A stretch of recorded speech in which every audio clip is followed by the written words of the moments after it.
Hello folks and welcome to Music Alert. I'm playing catch up with music this week, which is why this is the first of 2 Music Alert videos I'm publishing this week. Tomorrow I'm looking at vinyl. Today it's all about CD. And we're starting with Frank Zappa and Zappa 66 Volume 1 live at TTG Studios on the Volternative Records. This is a Zappa Estate launched vinyl created to issue rare material from Zappa's vault. This particular album documents a remarkable event from October 1966, only a few months after the release of Freak Out, a documentary crew filming a project called Sex in Today's World, asked Zappa and the Mothers of Invention, to stage one of their legendary Los Angeles freakouts.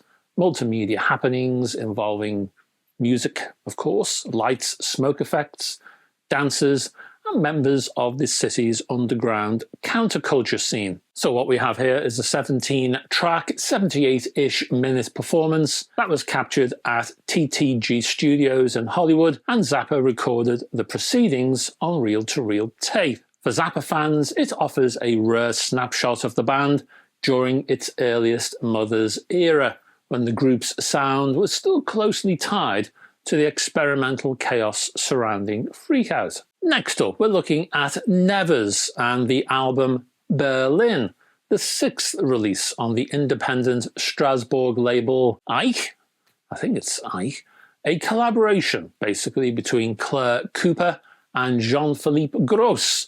Think experimental electro-acoustic music. It sits in a similar listening space to contemporary sound art, improvisation, and some of the more abstract work coming out of Berlin and Strasbourg's underground scenes. It's interesting stuff. Next, on Stunt Records, we have Danish artist REXEN and his album The Chauffeur, an ambitious folk art rock record that's been getting attention in Nordic music circles, mainly for its cinematic sound and its themes around care, masculinity, responsibility, and emotional endurance. There's a mixture here. There's the modern singer-songwriter ethos, you can hear that. You can hear a bit of Nick Cave-esque noises, Leonard Cohen kind of presentation, a bit of a mix. Next up, Courtney Pine emerged in the 1980s as one of the first black British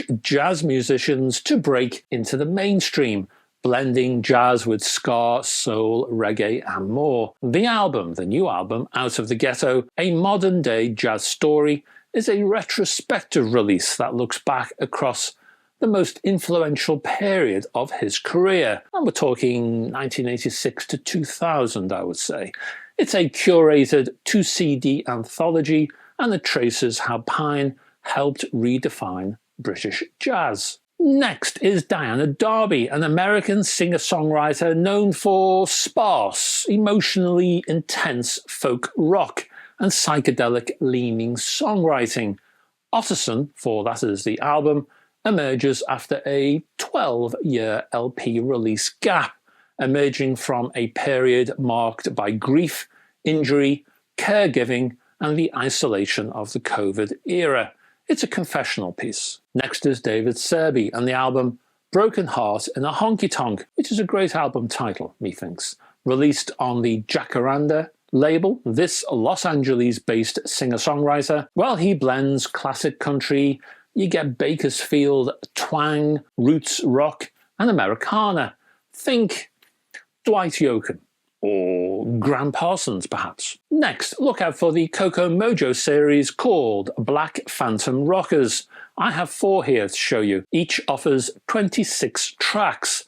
The series focuses on black artists who've made rock and roll records but remain largely forgotten, or who recorded under unusual stage names, or one-off studio projects whose identities were often hidden, or artists whose careers were obscured by legal, contractual, or historical circumstances. So, a rich archive fare, then. Koko Mojo should be praised for curating this valuable series in the first place. Each CD does cry out for a 20 to 30 page informative booklet, but you don't get one. There's nothing here, and that's a shame. That's the downside of this series. The upside, well, it's an affordable series, affordable selection, and that's a good thing. Next is Nina Antonia and the Lunar Moths on Creation Youth.